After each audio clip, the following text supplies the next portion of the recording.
दोस्तों, अगर आपसे सुपर हीरोज के बारे में पूछा जाए तो आप डेफिनेटली स्पाइडरमैन, सुपरमैन, बैटमैन और क्रिश जैसे सुपर हीरोज का नाम लेंगे। लेकिन अगर आपसे पहले इंडियन सुपर हीरो के बारे में पूछा जाए तो आप 90 के दशक का वो लाल ड्रेस वाला, गोल गोल घूमने वाला और गोल गोल घूमकर हवा में उड़ने वाला सुपर हीरो शक्तिमान तो याद ही होगा ना। जी हाँ, लेकिन कैसे इस सुपर हीरो को बनाया गया था, क्या आप ये जानते हैं? कैसे इसकी शूटिंग की जाती थी, क्या आप ये जानते हैं? तो दोस्तों, आज के इस वीडियो में हम जानेंगे इन्हीं सब के बारे में, तो बने रहिएगा वीडियो में लास्ट तक। हो सकता है कि आपकी कुछ पुरानी यादें भी ताजा हो जाए। चलिए देखते हैं कि आखिरकार शक्तिमान कैसे शक्तिमान बना। शक्तिमान भारत का पहला ऐसा सुपर हीरो था जो न सिर्फ बच्चों के बीच में बल्कि नौजवानों से लेकर बुजुर्गों के बीच में भी काफी पसंद किया जाता था। शक्तिमान के बारे में इसके निर्माता और निर्देशक मुकेश खन्ना ने एक इंटरव्यू के दौरान बताया था कि उन्हें शक्तिमान बनाने का आइडिया एक मूवी देखने के बाद आया था। इसी तरह सीरियल के डायरेक्टर दिनकर जॉनी के मुताबिक इस सीरियल को पहले आकाश नाम से बनाए जाने का विचार था, क्योंकि सीरियल का हीरो आसमान से आता है। इसकी स्टोरी दिनकर जॉनी और मुकेश खन्ना ने राजश्री प्रोडक्शन को सुनाई, लेकिन इसकी स्टोरी प्रोडक्शन को पसंद नहीं आई तो उन्होंने इसे रिजेक्ट कर दिया। इसके बाद बड़े ही सोच विचार के बाद किरदार में बदलाव किए गए और नाम रखा गया शक्तिमान। इसके बाद फिर से इसे राजश्री प्रोडक्शन को अप्रोच किया गया और इस बार प्रोडक्शन को सीरियल की स्टोरी पसंद आ गई। अब जैसे कि ये सीरियल दूरदर्शन पर आता था तो इसके बाद दूरदर्शन के साथ बात की गई और दूरदर्शन भी सीरियल बनाने के लिए राजी हो गया। बस फिर क्या था, सीरियल को बनाने की शुरुआत हो गई थी। लेकिन आपको बता दें कि इसको बनाने की शुरुआत से पहले सीरियल के डायरेक्टर ने मुकेश खन्ना को आगाह किया था कि इस तरह के सीरियल को बनाना बिल्कुल भी आसान नहीं होगा, क्योंकि इसमें उस दौर के मॉडर्न तकनीकों का इस्तेमाल होना था, जिसकी वजह से इसमें खर्चा भी बहुत होने वाला था। लेकिन मुकेश खन्ना इस सीरियल को बनाने के लिए काफी सीरियस थे, इसीलिए उन्होंने खर्चे की परवाह नहीं की। और आपको जानकर हैरानी होगी कि इसे बनाने के लिए मुकेश खन्ना के पास पर्याप्त पैसे नहीं थे। इसके लिए उन्होंने जब अपने एक दोस्त से मदद मांगी तो उनके दोस्त ने उन्हें 8 लाख रुपए के बदले सीरियल में 50% की भागीदारी मांग ली। मुकेश खन्ना 50% की भागीदारी देने के पक्ष में नहीं थे, इसीलिए उन्होंने वो रकम उधार के तौर पर ली। जिसके बाद जब सीरियल बना तो सक्सेसफुल भी हो गया और इसकी सक्सेस के साथ ही मुकेश खन्ना ने अपने दोस्त से लिए हुए 8 लाख रुपए ब्याज समेत लौटा दिए, जो कि करीबन 16 लाख की भारी भरकम रकम थी। लेकिन दोस्तों, अभी तो सिर्फ शक्तिमान बनने की शुरुआत ही थी, इसीलिए पैसे की जरूरत तो अभी और थी ही ना।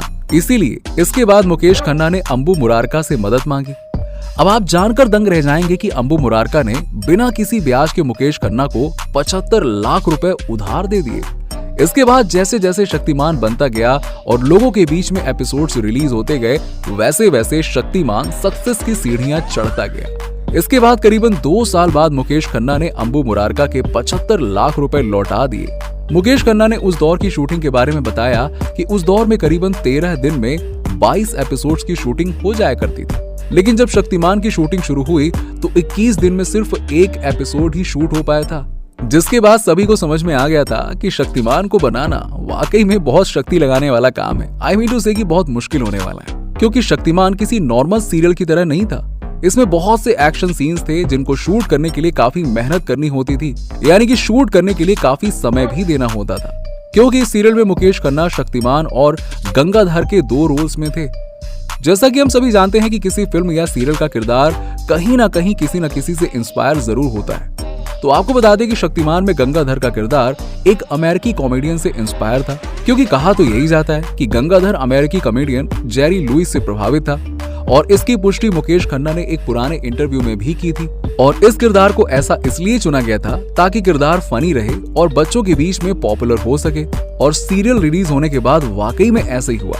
बच्चों पर तो इसका प्रभाव इतना ज्यादा हुआ कि कुछ बच्चे शक्तिमान की तरह गोल गोल घूमने की कोशिश करने के दौरान चोट भी खा जाते थे, जिसके चलते बाद में सीरियल में चेतावनी भी जारी की जाने लगी थी कि इस तरह के स्टंट को घर पर ट्राई ना करें।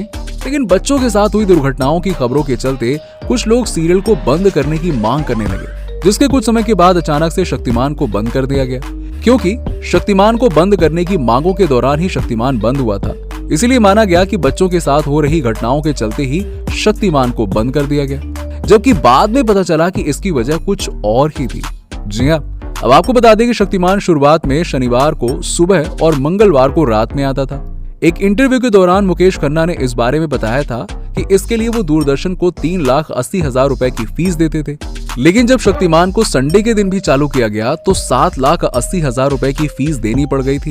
लेकिन फिर भी मुकेश खन्ना शक्तिमान को संडे के दिन चलाते रहे। इसके बाद जब शक्तिमान के 104 एपिसोड पूरे हो गए तो इसके बाद फीस को बढ़ाकर 10,80,000 रुपए कर दिया गया। इसी तरह बाद में फीस को 16 लाख तक किया जाना था, जिसके चलते मुकेश खन्ना नुकसान में जा रहे थे। इस वजह से उन्हें शक्तिमान को बंद करना पड़ा।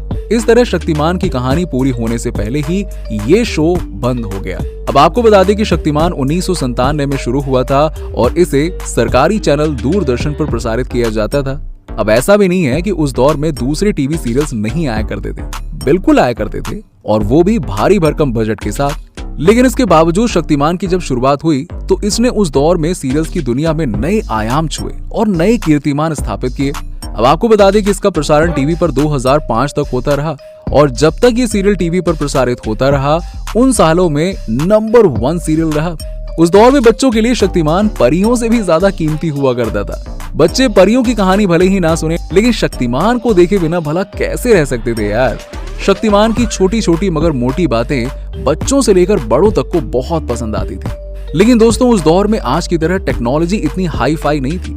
तब इस तरह के सीरियल को बनाना वाकई में इतना आसान भी नहीं था। जैसे कि आजकल की क्रिश जैसी मूवीज में VFX की मदद से ढेरों अट्रैक्टिव इफेक्ट्स ऐड कर दिए जाते हैं। हालांकि उस दौर में भी VFX और क्रोमा जैसी तकनीकें मौजूद तो थीं, लेकिन अगर आप इस तरह की तकनीकों के बारे में जानते हैं तो आप समझ सकते हैं कि उस दौर में ये तकनीकें किस लेवल पर रही होंगी।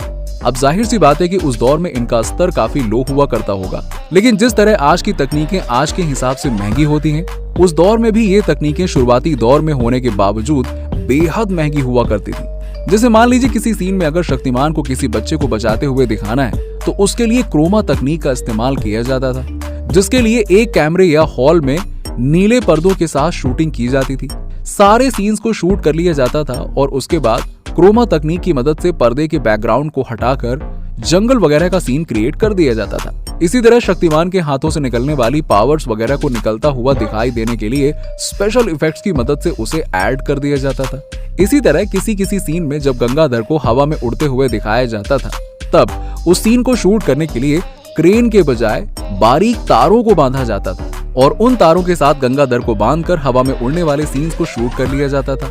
ऐसे सीन्स को शूट करने के बाद जिन तारों से किरदार को बांधा जाता था उन्हें बाद में एडिटिंग करते वक्त हटा दिया जाता था। ऐसा करने के बाद ऐसा लगता था कि गंगाधर वाकई में हवा में उड़ रहे हैं, जो कि देखने में काफी ज्यादा शानदार लगता था। हालांकि ऐसे सीन्स को करने के लिए बहुत बार एक्टर्स स्टंट मैन का इस्तेमाल किया करते थे, लेकिन मुकेश खन्ना ऐसे डेंजरस सीन्स में भी खुद ही शूटिंग किया करते थे। ऐसे ही एक सीन की शूटिंग के दौरान मुकेश खन्ना एक बार 100 फीट की ऊंचाई से गिरकर घायल भी हो गए थे। इस एक्सीडेंट में उनके पैर की हड्डी टूट गई थी, जिसकी वजह से उन्हें महीनों व्हील चेयर पर गुजारने पड़े थे। वैसे दोस्तों, शक्तिमान के कितने एपिसोड्स आपने देखे हैं और शक्तिमान देखने के लिए आपने क्या क्या हरकतें की हैं, जरा कमेंट सेक्शन में कमेंट करके बताइए। और वीडियो पसंद आई हो तो इसे लाइक जरूर कर दीजिएगा।